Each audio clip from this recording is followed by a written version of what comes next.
Hola a todas y todos, el profe René los saluda. La clase de lógica y argumentación continúa. Ahora el tema a estudiar es tipos de argumento. Entonces, repasemos los temas anteriores. 1. El pensamiento argumentativo responde a tres cuestiones. La primera, explicar las causas de los fenómenos. La segunda, la transición del paso del mito al logos. Y la tercera, la argumentación como propuesta de solución a problemas concretos. 2. Las premisas y las conclusiones responden de manera precisa a lo siguiente. 1. Las características de las premisas son proporcionar la introducción de un tema y desarrollar o apoyar detalladamente el tema. 2. La conclusión es el resultado de la información que se presentó, es decir, es la solución que resulta de la información presentada. En ese sentido, las premisas y la conclusión tienen formatos distintos, pero de fácil identificación. A decir de esto, formalmente se les conoce como indicadores de premisa o de conclusión, de manera que marcan explícitamente la conclusión o la premisa. El tema, tipos de argumentos, constituye una relación directa con los temas anteriores, principalmente a la hora de construir un argumento.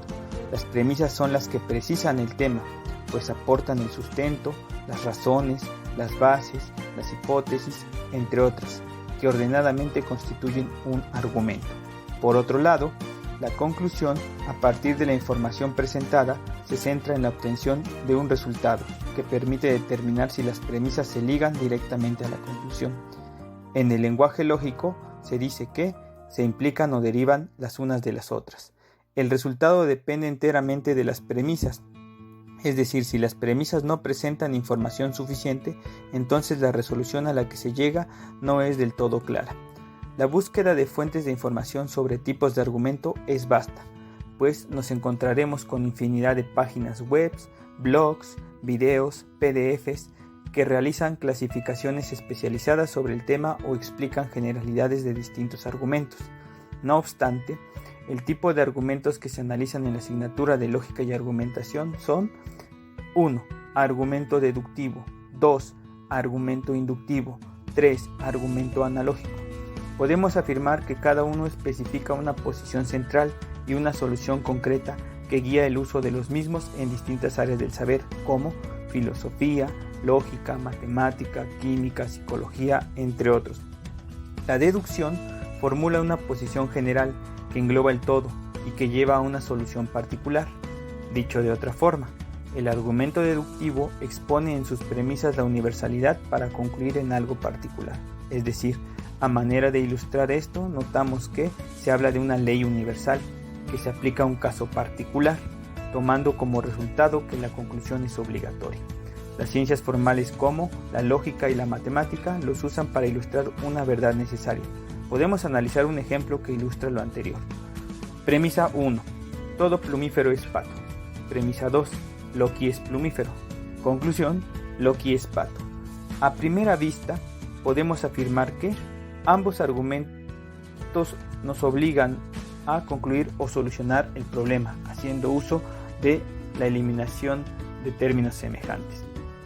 La inducción procede de manera inversa a la deducción, pues se formula una serie de casos particulares que pretenden afirmar la generalidad en la conclusión. Con esto nos referimos a que las premisas enumeran los casos que se examinan, pretendiendo obtener una conclusión general, pero tiene la peculiaridad de ser probable. Este tipo de argumentos son muy usados por las ciencias experimentales, como la física, la química y la biología.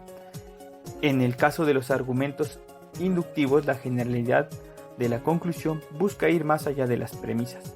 Esto es, si las premisas son particulares y la conclusión universal, se infiere que la conclusión sea probable, pues no se puede aplicar a todos los casos el mismo criterio.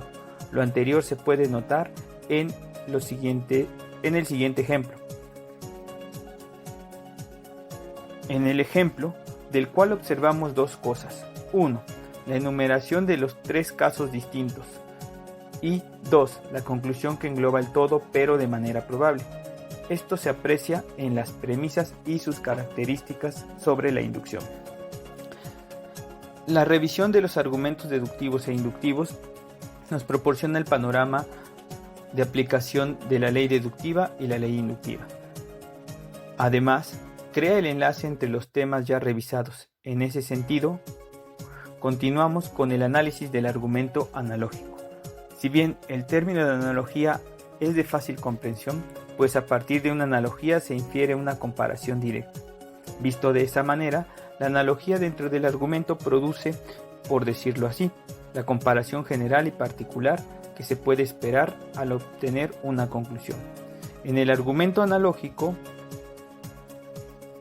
la enumeración de casos y el posicionamiento general en las premisas siempre busca la comparación o semejanza, por lo que en la conclusión se busca encontrar resultados similares a los que se encuentran en las premisas. Es decir, la conclusión de un argumento analógico tiene dos características.